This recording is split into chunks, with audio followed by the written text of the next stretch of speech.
Welcome, everybody, to our first SLU basketball reaction podcast here at Arch City Sports. I'm your host, AJ Nance. If you guys have not already checked out our St. Louis Blues reaction podcast from this past weekend versus the Carolina Hurricanes and the Boston Bruins, make sure to go check that out. And, of course, go follow us on all social media, Instagram, TikTok, and on Twitter. Like and subscribe to our YouTube channel if you're listening or viewing over there. And, of course, follow and rate the podcast if it's above a 4-star over there on Spotify or Amazon Music. SLU without their star, Robbie Avila, for the foreseeable future here. Coming off a loss for Santa Clara, a win versus NAIA school Avila, and now a West Coast Conference opponent in Loyola Marymount. They weren't going to be super easy. They're a scrappy team, and obviously a better squad than we faced in Avila.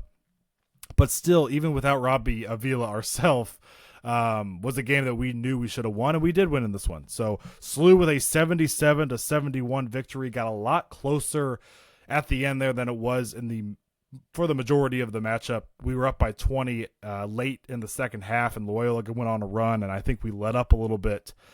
One big thing going into this one that I was interested in, how was Josh Schertz going to operate our rotations, our minutes without Robbie Avila, and were we going to use our starters a whole lot? Were we going to use our bench a little bit more?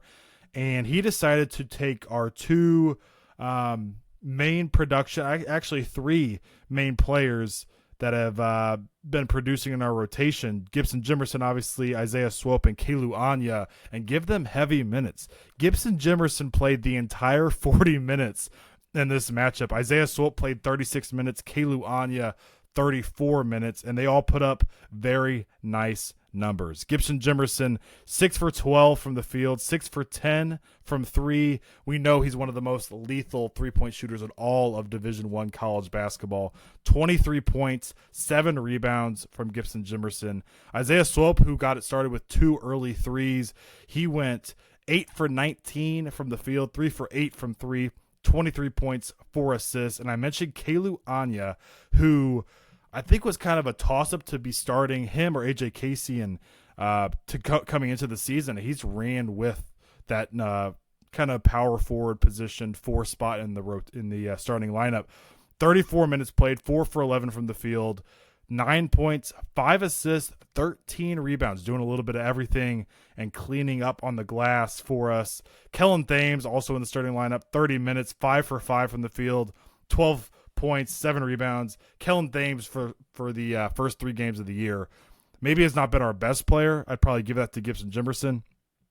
But Kellen Thames is that glue guy that's doing everything you ask from him right now. If you need him to give you 3+ assists, he'll do it. If you need him to go get double-digit rebounds, he'll do it. If you need him to guard the best defender on the floor or the best offensive player on the other team and be the best defender on the floor, he will do that happily. So really impressed with Kellen Thames. Another guy that was kind of a toss-up, was he going to be in the starting lineup? Was Kobe Johnson going to be in the starting lineup to start the year? And just like Kalu Anya, Kellen Thames is running away with that starting spot.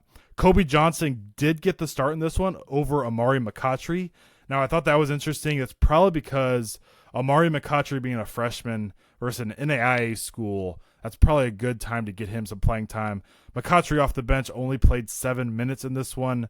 Killian Brockhoff, a big off the bench, kind of Robbie Avila's backup, I guess you could say, only 3 minutes.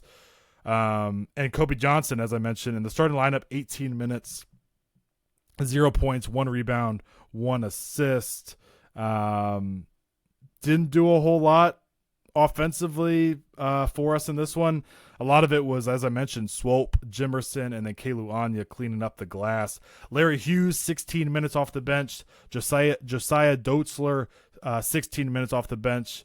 Hughes with 2 threes in this one. All of his field goals, once again, coming from three-point range. He had 6 points, 3 rebounds, and then Dotzler went 2 for 4 from the field with 4 points. It should have been more of a blowout than it was. It was a 77-71 victory. And without Robbie Avila, defensively, it was the biggest, or I should say with Robbie Avila, the biggest issue, first for these first couple games has been, what are we going to look like defensively? Because offensively, we have been scoring pretty much at will, whether it be Avila early in that Santa Clara game, Gibson Jimerson getting really good looks, Isaiah Swope lighting it up at certain points early in the season. But defensively, that's been the big question mark. And we were playing really well. I mean, early in the second half, it was like the 14, 15-minute mark in the second half. Loyola Marymount didn't have over 40 points. We were really playing well defensively, active hands. That's something that Kobe Johnson can bring. Kellen Thames is very active. Isaiah Swope is very active, even though he's a smaller guard. And Kilu Anya, a big, long defensive player as well. And then we kind of, I think, just maybe mentally let up a little bit in this one, and they made it relatively close there at the end. Had to knock down some free throws and close it out. But as I mentioned, Gibson Jimerson 23 points, Isaiah Swope 23 points. We have another big game this Friday versus Wichita State, which will be a very, very relatively decent matchup for us. Probably outside of Grand Canyon, for the rest of our non-conference schedule, probably one of the toughest ones we're going to face. So without our star, I think moving forward here, Schertz has no other choice but to give heavy minutes to Jimerson and heavy minutes to Isaiah Swope as well. I think those two guys really have to carry us, and hopefully you get enough production from guys like Larry Hughes, Josiah Dotzler, Kilu Anya to give some secondary scoring. But we're going to need 20-plus points per game from Swope and Jimerson probably moving forward here. I really liked how both of those guys were getting open looks from three pretty much at will. They were really moving well. Isaiah Swope is really dynamic and shifty, and Gibson Jimerson is very elite coming off ball screen or off ball screens. But the thing is with Jimerson that I've seen more this year than past years is his ability to pump fake and reset that I didn't see in past years. He's really been really efficient with that. It's not just immediate catch and shoot or one dribble, pass it back out. He's been a little more flexible with what he can do off the catch, whether it be a drive into a floater, drive, finish at the rim, drive, pump fake, pass it back out, reset. I've liked what I've seen from Gibson Jimerson so far this year. Defensively, really going to have to lock in versus Wichita State. We're going to do a little more coverage on them before that game this Friday night. It is part of the Hall of Fame Classic on Friday night at 9:30 p.m. It's on Peacock, so if you have Peacock, make sure to go check out SLU over there.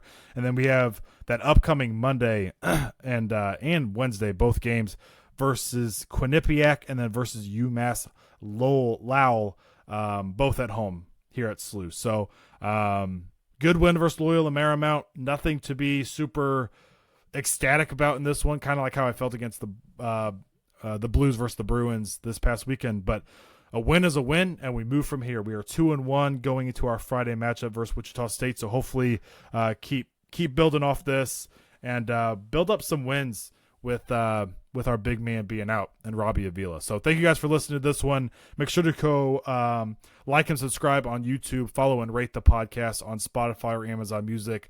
Go follow us on all social media, especially on Instagram and TikTok. We use that absolutely all the time, daily. So make sure to go follow us over there. And I will see you guys for some Blues Reaction podcast this week, but also our normal scheduled podcast on Friday, and reacting on Saturday morning to the Friday night matchup of SLU versus Wichita State. Thanks guys for listening, and I will see you guys next time.